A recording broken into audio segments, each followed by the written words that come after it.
Hey, what's up, everybody? PDL44 coming at you with another video. All right, so a few things on my mind. First of all, I want to congratulate Carmelo Anthony on a fantastic Hall of Fame career, one of the best scorers the game's ever seen, one of the most ferocious, uh, power forward, jump shooting players that I remember. Hearing Kobe Bryant talk about how difficult it was to guard Carmelo Anthony is one of the things that stand out first for me in regards to thinking about Carmelo. Is just how he talked about how difficult it was to try to deal with his size while he had so many skills, and how he bumps off of you and dishes out so much punishment. One of the most difficult people for Kobe to try to defend was Carmelo Anthony. Why we asked him to defend Carmelo Anthony, I don't know, but nevertheless, that's how that went. He took on that assignment strong. Um, and that's the type of competitor Carmelo was. You had to put your best man on him if you wanted to have any shot at guarding him. And, it was just unfortunate that some tough years in New York didn't allow for a really good team there for a lot of the time. But he had some fantastic years, of course, with Denver. And we know he won a national championship with Syracuse. And, of course, played for our Lakers a little bit, too, with the Blazers as well. So we just appreciate Carmelo Anthony here. Number 7, you know what I mean?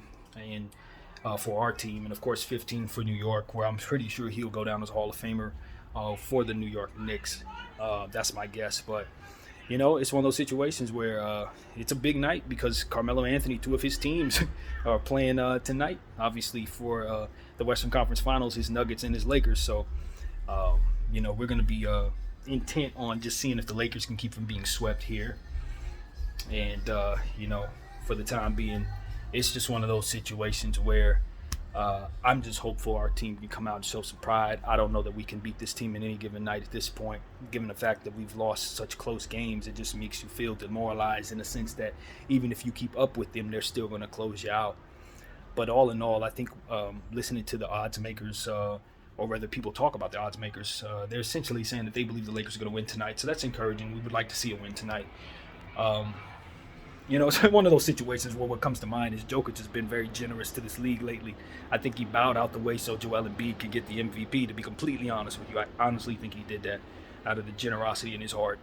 And I do believe that Joel really wanted that MVP too. And I don't know that he would have, Joel would have gotten it if Jokic didn't miss some games near the end of the season, which I think he may be benefiting from right now, given how well-rested he looks. And that's another thing I should have given some credence to in regards to the Denver Nuggets. They really did pull back soon in regards to the regular season. As soon as they had certain things locked up, they started resting players.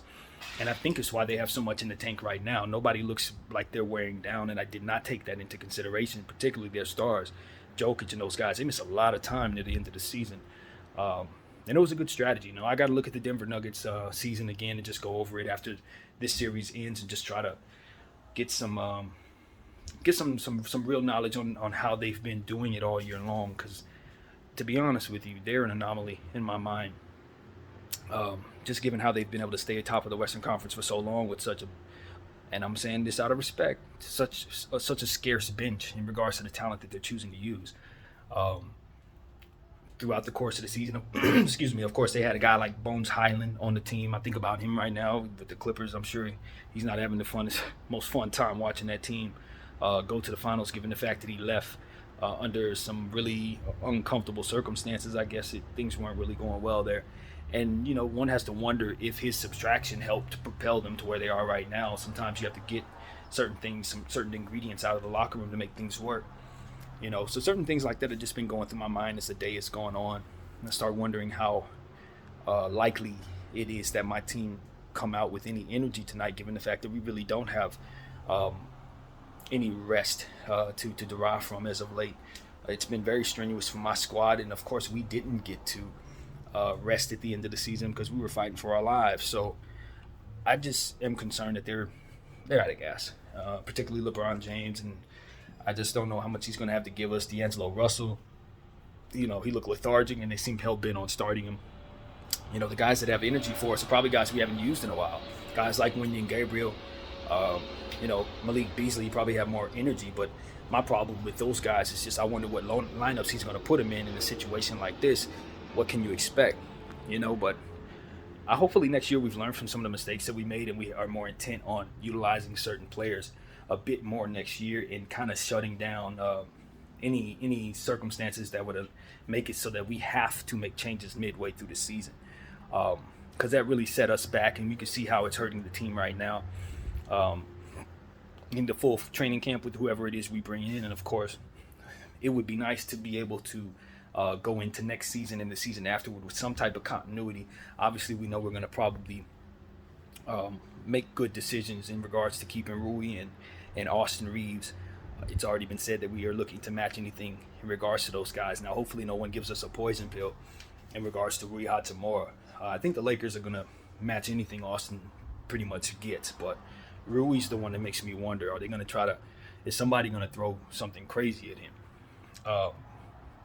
I wouldn't necessarily advise it, given the fact that I think he still has a lot of development to do. And you have to see how he's going to be able to fare throughout the course of a full season, because right now we're just getting a small sample size and he's playing well in the playoffs. But there's a lot of games that you have to account for to which he hasn't been tested because he's never played a full season.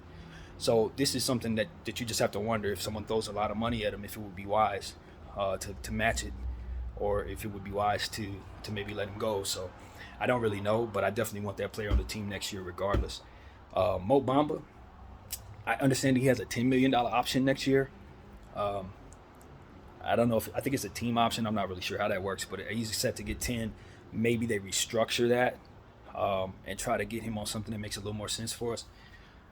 Or they may end up letting him walk. So I think it is a team option at $9 or $10 million, but nevertheless, it's just a curiosity to me as to what they're going to do with him and whether or not they're going to look at tonight's small sample size of him playing and try to make a decision off of what they see tonight, which I just don't think is fair at all, given the fact this will be the first game he's played in a while. Also, it was something said about how fans were saying that they don't know how he got his ankle injured and they never saw the injury. I saw the injury with my own eyes.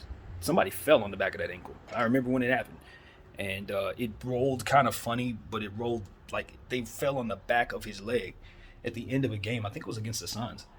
So on the road, I think that's how that went. But I did see the injury. He was only in the game for a couple minutes, too. It was like immediately that happened to him. So, yeah, it's just so nobody thinks that he's faking the injury or that it wasn't shown on television. It was.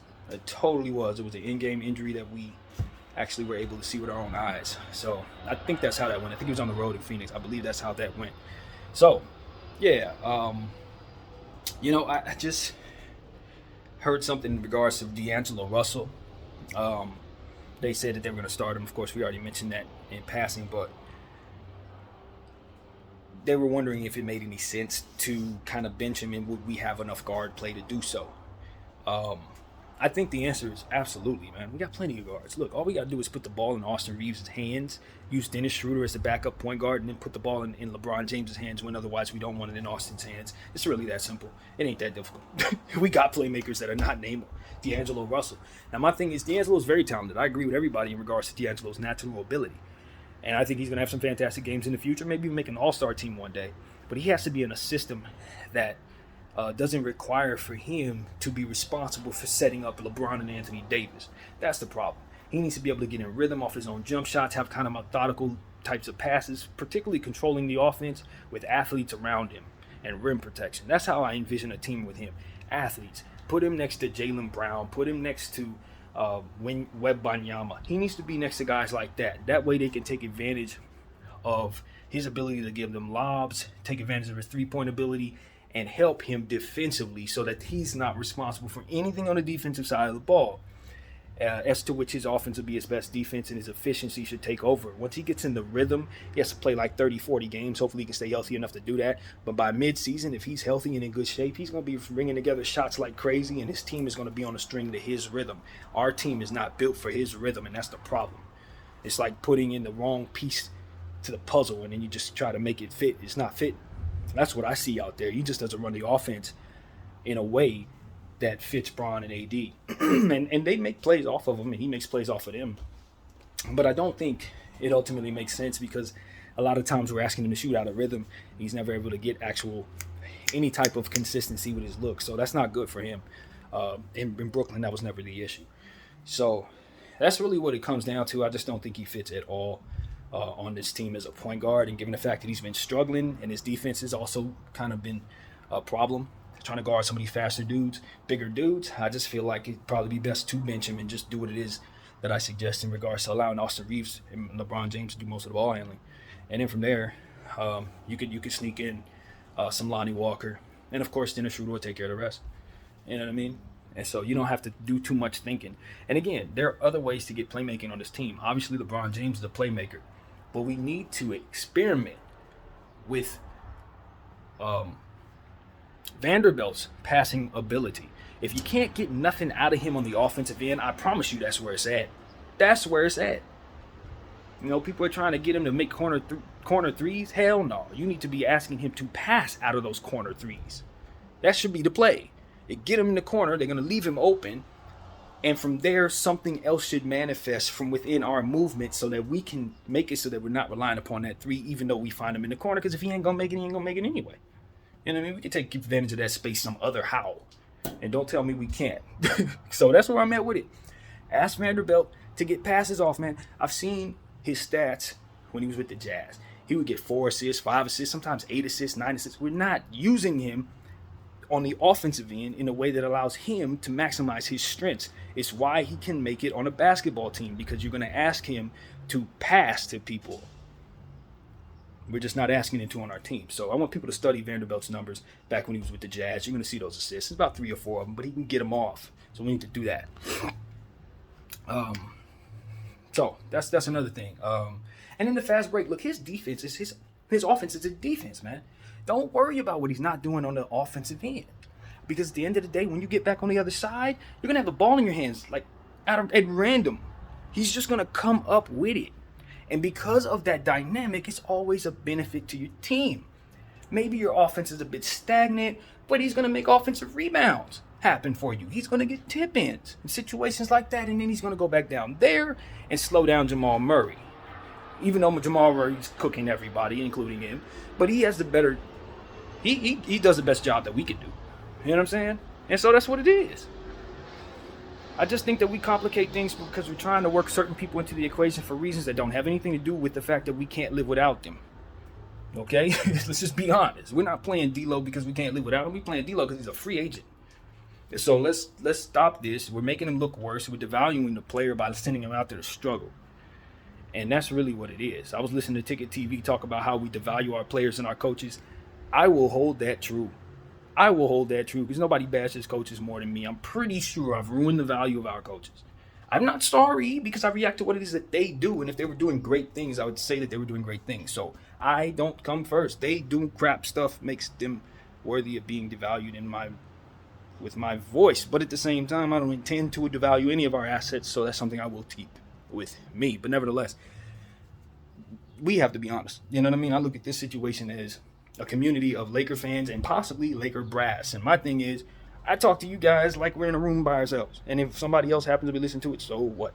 But at the end of the day, I don't look to devalue nothing we have, and I don't want any of us to do it either. So however best to not do that is probably something we should prioritize. But we got to assess putting guys in positions to succeed and identifying when we are not putting them in positions to succeed. And that's why I want Darvin Ham to get better. He's going to have to get better at understanding how to cover his backside in regards to his players' weaknesses not being exposed on the floor. And we've talked about that. We've talked about it several times, but it's something that he's going to have to get better at if he's going to be our coach. And two, I want to see our GM continue to prioritize youth.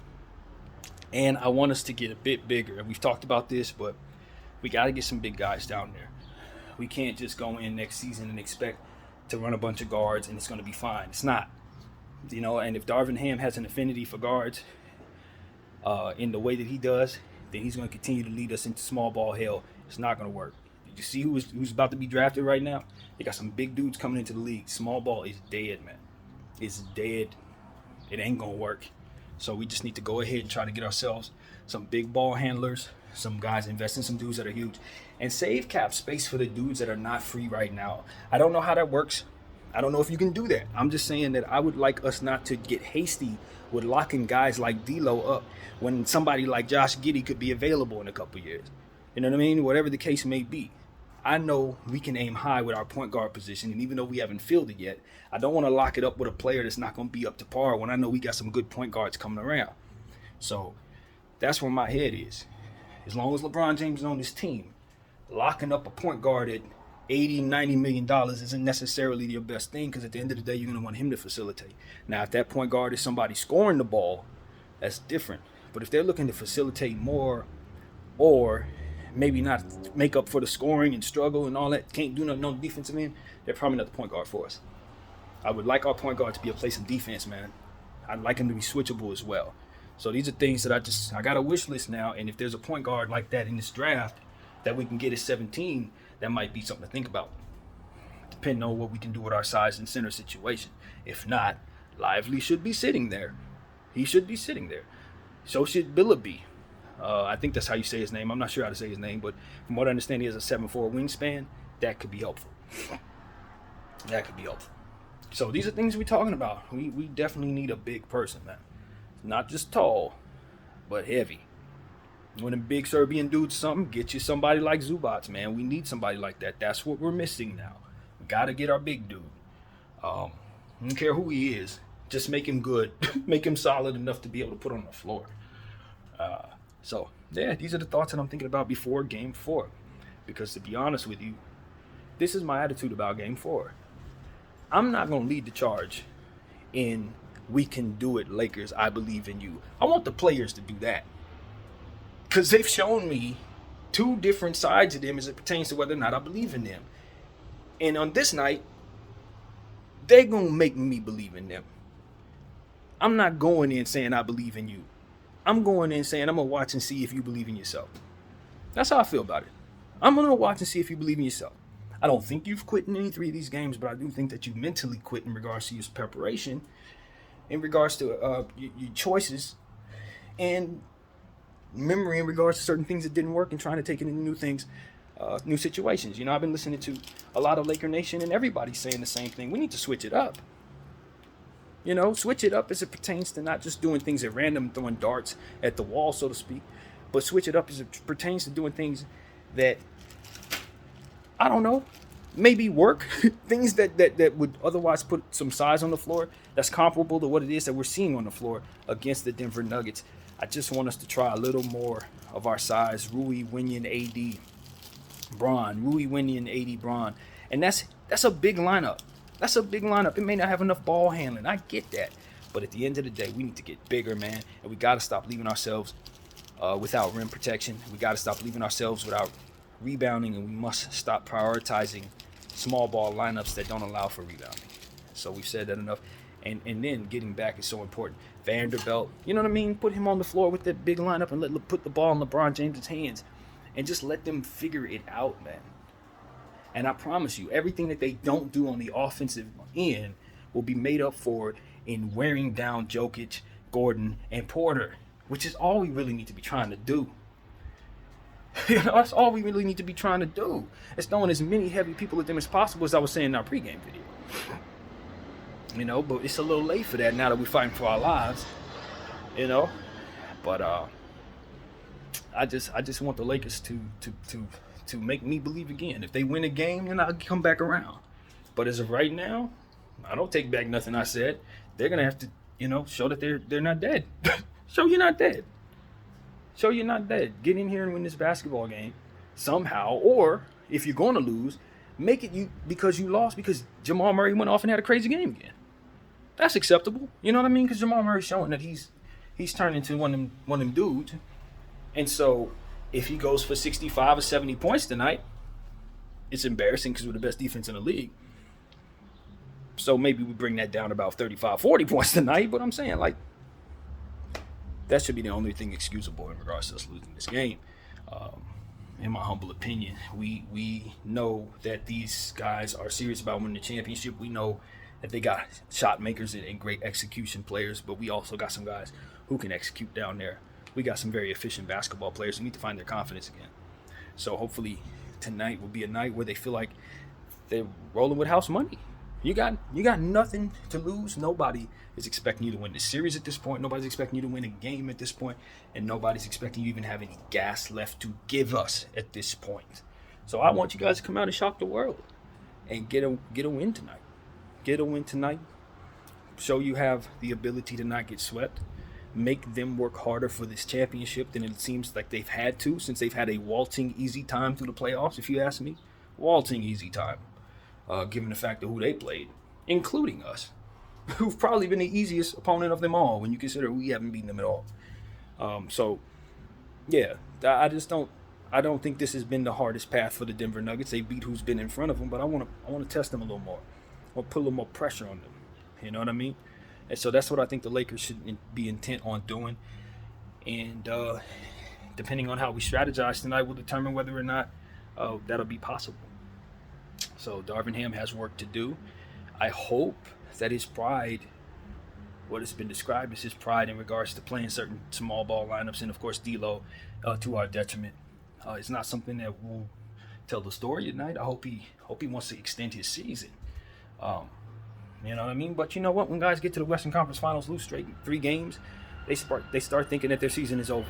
They start not seeing the point sometimes. They start seeing off-season plans. You know what I mean? And so I just don't know what type of character these guys are going to show us tonight. Not certain. But I'm hopeful as a fan that we will be in the win column and just keep ourselves from being swept. We don't get swept too often, the Lakers. I know that we've been swept before, but and probably in my lifetime, but I don't remember it too many times, to be honest with you. I don't think so. I don't remember it. We usually get, if we're dominated like this, we usually get one. We usually get one. So hopefully the Lakers can continue that.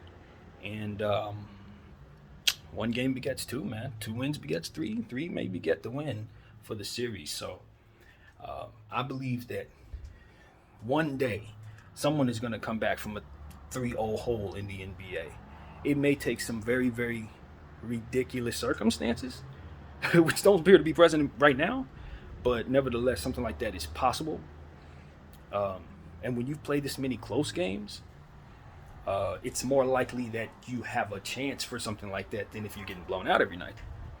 You know what I mean? Obviously, especially in this sport. So that is the encouraging thing. If we continue to play close games, maybe we can start getting some success in these close games. And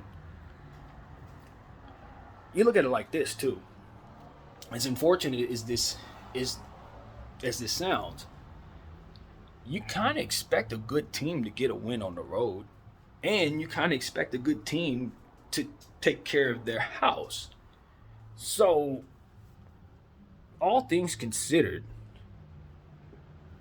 based on what it is, you should still feel on par with what the Denver Nuggets are expected to kind of do. You don't want them to get any wins in your house if you didn't get any wins in their house. But since you didn't win on the road, obviously, you would want to get both of them at home, but that's never guaranteed. So, in the swing of things, it's very easy to fall down 3-0 in a series when you consider those odds. That's why home court advantage is so important in a series, because at least you can start in your house. You get your opportunity to see if you can be the good team that can win both games at home.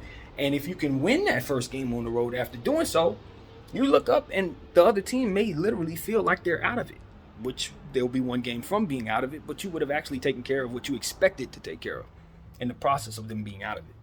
So that's the beauty of taking care of your damn business. Because if you take care of the 2 home games and then you steal 1 on the road, you're in the situation Denver's in right now. So that's really what it comes down to. They strategized themselves to win this series. I said if they were going to win this series, they would have to do it in 4 or 5, because they wanted to take the 2 games at home and then steal 1 on the road before the schedule started getting to a point where they started feeling the pressure of the games tightening up. And damn it, if they didn't follow what it is that I thought they should in order to win. And that's also, of course, something that you can say in regards to why they're here. So, you know, the Denver Nuggets just did it better, man. Mike Malone has been around this block a long time, and that's really what it comes down to. He was a rookie once, too, and I would love to see how he did as a rookie. Probably not as good as Darvin, so that's something to be said for that. But, You just find yourself in a situation wishing that your coach had a bit more experience. I'm pretty sure Boston feels the exact same way. You can go ahead and fire Mazzulla if you want to, but he's in the same boat. He got his team to the Eastern Conference Finals, and you can't take that away from him. And he's getting outclassed by a much more experienced coach who's done it a million times. And even though I picked the Celtics to win their series, I also said there was a great chance that Spoelstra was going to run circles around him. And here we are. So the Lakers and the Celtics are obviously in a position to where they're not likely to see each other in the finals. But you do, if you're looking from afar, feel good about the fact that they have rookie coaches that got them to the Western Conference and the Eastern Conference Finals, respectively. Now, whether those coaches will be in place next year, I have my questions. But given the fact that they did that, it does say something, and I don't think it says anything bad. So maybe next year, a little more luck if everybody comes and runs it back. I don't know. I don't think either team is looking to run it back. So that's going to be interesting to see the Lakers and the Celtics getting this close to the championship, and to see if they'd start turning around and start regressing as teams. Like, you got so close, both of you, but not this era.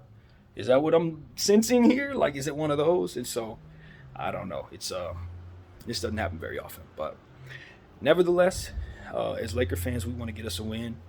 I do feel better that the Celtics aren't in it. The fact that they're down 0-3 and we're down 0-3 does make it a lot easier for me to stomach. But at the same time, we are us, and we need to take care of our business. And it's very, very rough on the fans that we're not in a position where we can say that we're up 3-0 with the Celtics being down 0-3, and then from there about to take Larry O'Brien and wave it over their heads. So, loser's a loser, man. Runner-up, they don't have a runner-up. It's consolation prize for either one of these teams. So we're going to be going home if we can't take care of business tonight.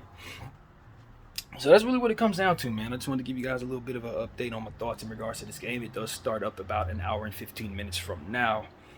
So this could be the end of the season. Obviously, the Lakers are going to, trot out there and give us what they got, and we'll root them on. Of course, I'll come back here at halftime and have something for you at the end of these games, at the end of this game, and hopefully we'll have another game to play. Because I don't want my season to end tonight, to be honest with you. I really don't. BDL 44 is not ready to call it a season with the Lakers. But if it is the season, of course, we'll still have content, because there's going to be plenty to talk about in the off-season on this channel for sure. So that is pretty much what I have to say. I thank you, everybody. BDL 44, and I'm out.